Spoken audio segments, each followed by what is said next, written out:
Hey, it's Arrow, and this is Frag. We do this during one of my transition walks.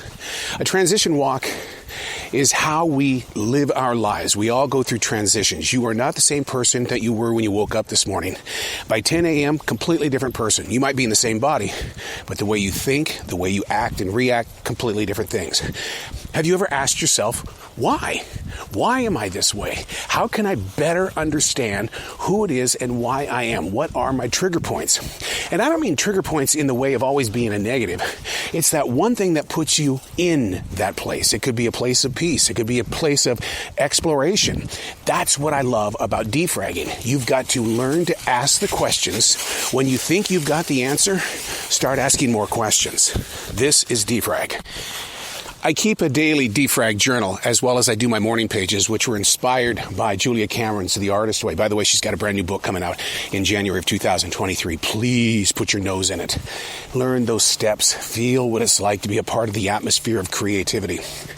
But the thing is that when you defrag, the way that I journal versus the one I talk about, what I go through out here on one of these transition walks, two completely different things. And the reason why is because I'm out here to help share a story of recovery in a way of saying, hey, look, there's a big chance that you and I have gone through the same thing, but maybe, like myself, you didn't have somebody to support you along the way. You had some tragic moments, and you stood in these places all by yourself going, well, I guess I'm going to create my own path here. And then when you realize that path is just a bigger, deeper hole, how do you get out of that? And where is the next step going to come from?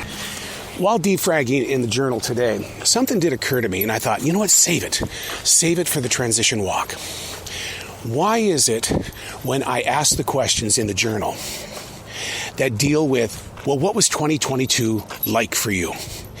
And my answer was this. It's based upon a feeling. Let's defrag that. What does that mean? It's based upon a feeling. I live a present lifestyle is what I do. Living in the presence of now. Being mindful and grateful of everything that is right now. So to look over the past 52 weeks, it's all based on a feeling. Sure, I keep my daily journals. I can put myself back into those situations, but it doesn't put me back into the mindset that I was going through for that ink to flow. So to be open and honest in the defrag journal where I said it's based on a feeling, it tells me that, you know what? A brand new year isn't a celebration forward, but rather a reflection of where you just were. Identify the feeling. Learn from the feeling. Don't live in the feeling.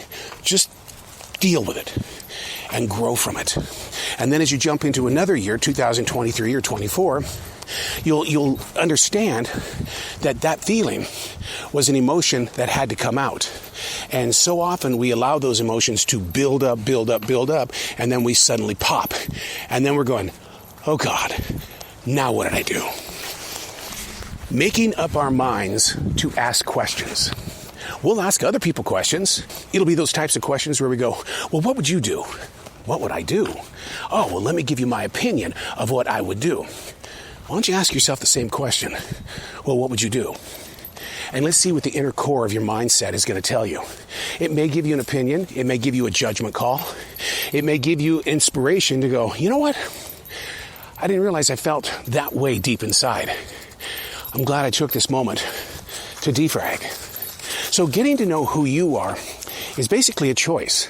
It's something that you've got to do on a daily basis. You've got to learn to trust that inner self that you are, because it's always screaming at you. I wrote this morning in the morning pages, I said that I find great warmth in silence, mainly because all the voices in my head and heart get louder. What exactly does that mean? Let's defrag that. When the voices in your head and heart get louder. Because I'm sure you might have said it sometime.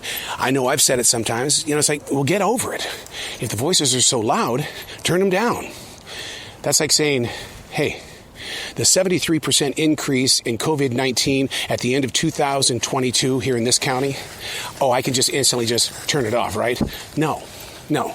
So you've got to learn to grow with it, to be aware of it, to study it, to listen to it, and basically to just kind of help pamper it so that when you do have those moments or those feelings, then this way you've got a better grip on trying to grow forward in a way that says, look, I'll give you permission to have that voice, but let's try to get the volume down through understanding. I do these transition walks because in the morning, I have interviews for my podcasts. I produce, I post, I do my marketing. And then I go work at a grocery store, customer service, only because during the pandemic, I was starving for people, and grocery stores and home improvement stores were the only thing that were open. I needed to be with people, and I needed to feed that beast. And that's why I did it. And the thing about it is that once I was there, I learned to enjoy it because I could sit there and have real, honest-to-God conversations with people. But to make that transition from that podcaster into somebody at a grocery store where you go from, I think people are listening, versus, oh my God, there are people here in front of me, it deserves to have a transition. And because, we all have mindsets. We all think we have control of those mindsets. I'm here to say, don't even think about it. Don't even think, because it'll take you on at times when you least expect it, and then you're going to be stuck in a frumpy world wondering, what just hit me? That thought alone reminds me of a conversation that I had with my daughter back in the 1990s, and it wasn't a good moment. And the reason why is because we were having a come to Jesus meeting. We were basically just bearing our souls and what our beliefs are and why we are what we are. And then she looked at me with true love in her eyes and she said, so are all the clouds in your sky pink and purple? Because you know what? I'm not getting your picture, but for some reason you're sold on it. Okay, let's just agree to disagree, and let's just part ways. I would like to defrag that. But the thing is, though, is that I can't. And the reason why I can't is because it's based on a feeling. The feeling of what I feel now versus those days back in the 1990s. Now, my daughter and I are very close these days, and it took a lot of conversation and a lot of rebuilding and understanding. But here's the thing about it. It was me that had to do the rebuilding.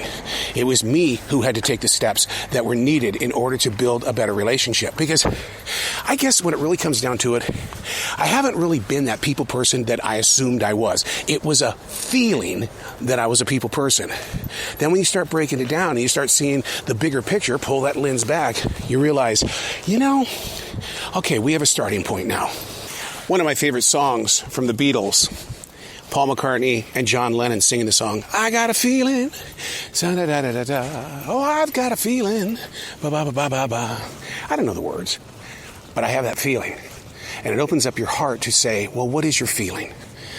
Let's break it down. There's nobody here to judge you. Are you being honest with yourself right now? Question the questions. And then the answers that you think that you're finding, question them. But don't bring any harsh judgment against the self that you are, because that inner core just wants to have a voice. Sometimes it's okay to tell people, I got voices. Admit it. A lot of people accept that because you know what? They've got voices too. My father was very unique in his way of being in places where I always least expected him. And I'd say, Dad, what are you doing here? I just had a feeling. You had a feeling. Yeah, a feeling that you're up to something. And this is one of those moments, dude, where I'm not trusting my feeling, nor do I think that what you're about to do is something that you should trust. But I got a feeling. But it was all based on that feeling. Was he ever right? My feelings are, I don't think he was. But then again, maybe he stopped me from really doing something bad. I guess the moral of this defrag is that we all have feelings, but we don't know the true definition of what the feelings are. We get this feeling in our stomach, or we have a headache, so therefore we feel it's going to be this. It's time to really start listening to the feelings. It's based upon a feeling, not the actual moment. The majority of what you do on a daily basis is based on. That's no different than a movie. The new Whitney Houston coming out. It's based on Whitney Houston's story. Doesn't mean that it's true. It's based on.